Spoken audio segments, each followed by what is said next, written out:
what makes us human? Some say creativity, some say compassion. But if you really think about it, the thing that separates us from every other species isn't fire, tools, or technology. It's language. This extraordinary ability to turn thought into sound and have someone else understand it.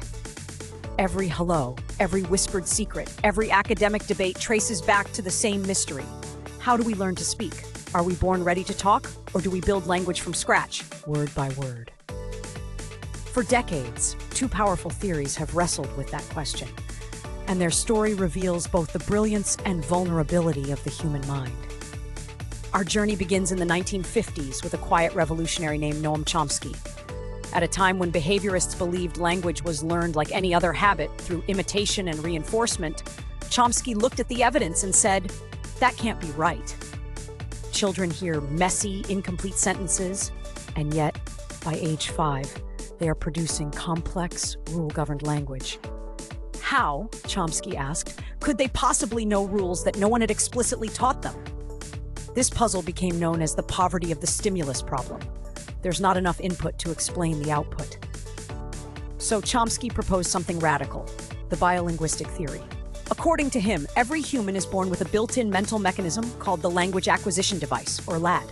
Think of it as a biological circuit, a neural engine that recognizes the structure of language automatically.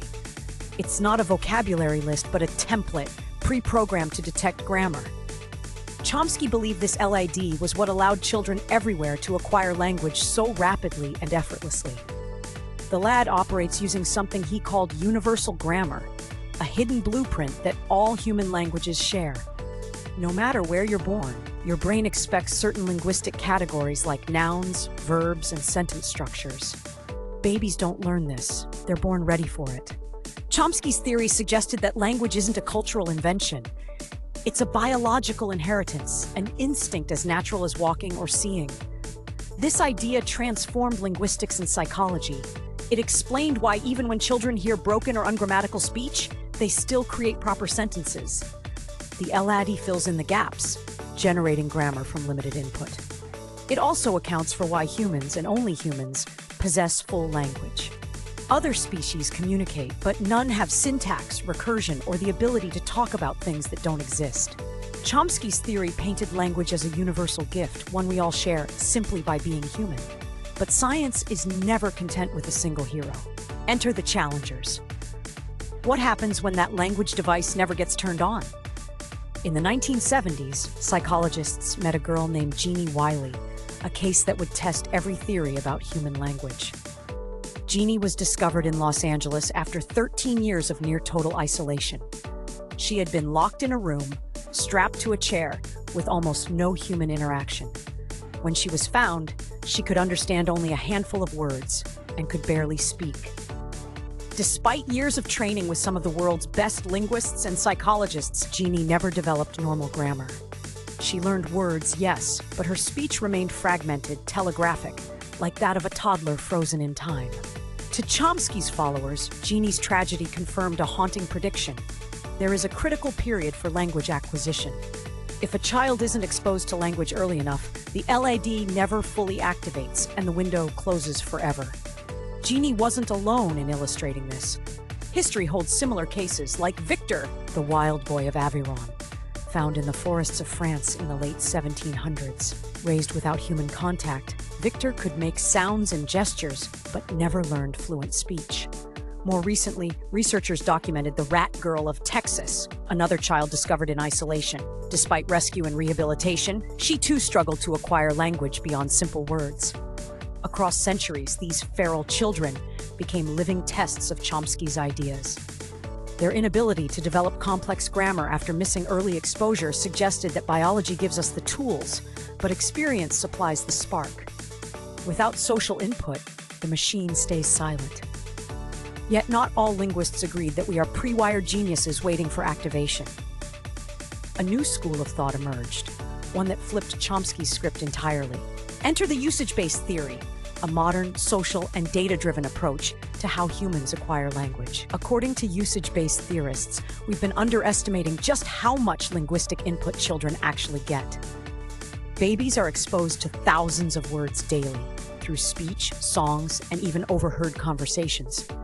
Instead of possessing an inborn grammar, children build language by detecting patterns in this massive data stream.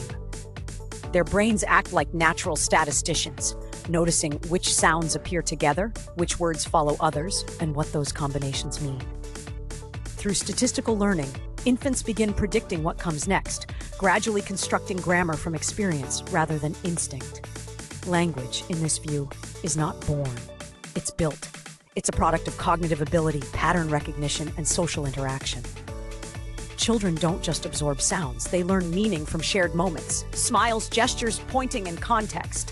When a caregiver says, "Look, doggy," the child connects the sound doggy with the furry creature in front of them.